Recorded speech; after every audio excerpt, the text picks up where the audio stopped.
MLB announced the all-spring breakout teams, and we got a Ranger on the team. Let's talk about it next year on the Texas Rangers Clubhouse. When Major League Baseball announced their spring breakout format idea, I loved it. I was very excited about it. I love baseball. I love baseball prospects, and I'm a Texas Rangers fan. Boy, are we chock full of prospects. Wyatt, Langford, Evan Carter, Sebastian Walcott, Brock Porter, Jack Leiter, and on and on. I love our prospects. I'm excited about our future. Wyatt Langford and Evan Carter being the top two that clearly are going to make a difference. Evan Carter has already made a difference. Wyatt Langford, he's just destroying the spring training competition. He's leading all of Major League Baseball in RBIs as I film this. And he was the one that I was most excited to see. When they first announced this, I was watching MLB Network, and they showed Wyatt Langford versus Brett Lauder, the Red Star. And I was excited about it. I actually thought about heading out to Arizona. I live in the Dallas-Fort Worth area, just to see this game and get content for this channel and have a good time. That's how excited I was to see Wyatt Langford and the Rangers spring breakout roster and team play. And boy, I'm glad I didn't go. So the inaugural all-spring breakout teams has been announced, and we're going to talk about that. But here's the big thing. I was less excited about it because Wyatt Langford didn't even make the roster now. As a Ranger fan, I guess that's a good thing, right? Because he's a Ranger. I mean, is it announced officially yet? Of course not. He's not officially on the roster yet, but why would they not have put him on the spring breakout roster, the prospect roster? Well, because he's not a prospect. He's their left fielder, or he's their DH, or wherever they're going to play him. So one Texas Rangers prospect made the first team on the all-spring breakout teams, and that's second baseman Cameron Cauley. Now, that's interesting. He's the Rangers' 13th ranked prospect, according to MLB.com. He's an exciting prospect, but he's not even in our top 10. Again, Langford and Carter and Porter and Sebastian Walcott. Those are the four guys that I think we're all most excited about in Ranger land. Cameron Cauley, Texas number 13. He went 2 for 2 with a double and a triple and RBI.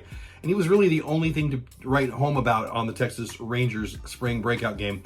I'll just read straight from the article. I think it was Jonathan Mayo who wrote it.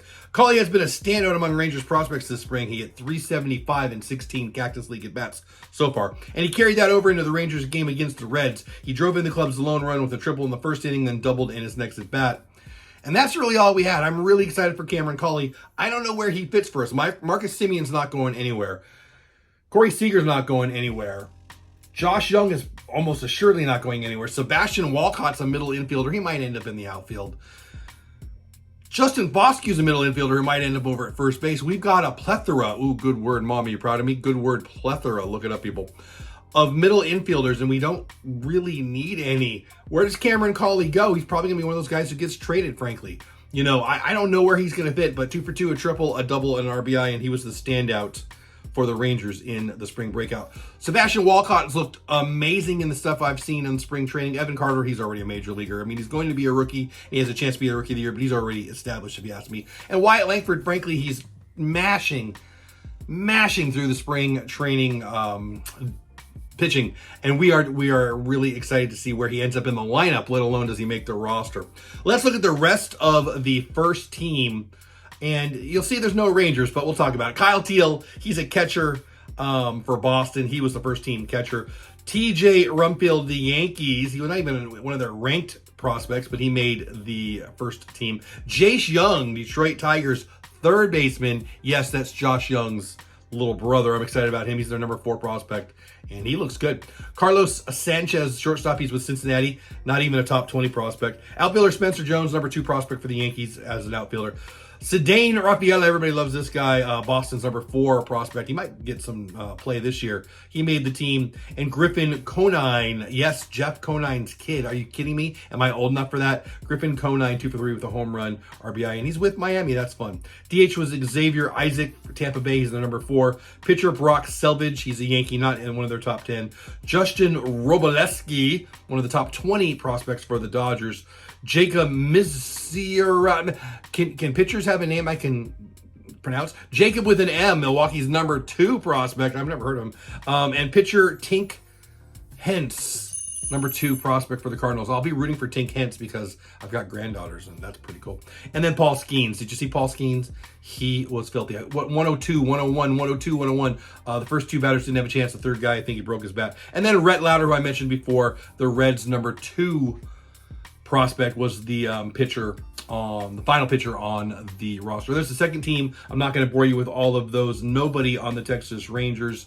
Did you love the spring breakout? I did. I loved the idea of it more than I liked the implementation of it. And I guess I was just disappointed that Wyatt Langford didn't make the team. But I'm excited about this. This is something that I'll probably go to out in Arizona if they continue to do this. I hope they continue to do this. I would like them to do it a little tighter. I would like maybe a 2-game or a 3-game series, and maybe it's 2 games as your, the Rangers and the Tigers and the Dodgers, whoever, and then maybe they get American League and a National League, first team, second team, whatever, let them play. I think that'd be a lot of fun, but I'm sure the logistics can be a disaster. Could be hard, but I think that would be exciting if you got the first team versus the second team or something along those lines, or American League best team, National League best team. And really, here's why I'm saying this. I miss the WBC. I miss the World Baseball Classic. Last year at this time, we were talking about Ohtani and Trout, and oh my gosh, what a tournament that is. Somehow doing something like that would be amazing. I doubt they would allow it. I love that they're doing this. Let me know what you think. Were you a fan of the inaugural spring breakout? Are you excited about the first teams that we mentioned? If you're a Ranger fan, what do you think about Cam Cauley? Does he have a place with the Rangers? He's a talented, exciting prospect. Everything I've read about him is really positive, and I'm excited to see what he can do. But where is he going to fit? I guess it's going to be a good problem to have, all this offense, but we're going to need some pitching, right? Maybe we flip a couple of these guys for a pitcher or 2. What say you? Let me know in the comments. Thanks for watching. Have the best day ever. Go Rangers. I had high hopes for MLB's inaugural spring breakout. I'm not sure if it lived up to it, but I'm glad that Cameron Cauley made the all-spring breakout team for our Texas Rangers. What say you? Did you like it? Did you enjoy it? Do you hope it comes back? Have you subscribed to my channel? If you haven't, will you now? Please do. Go Rangers.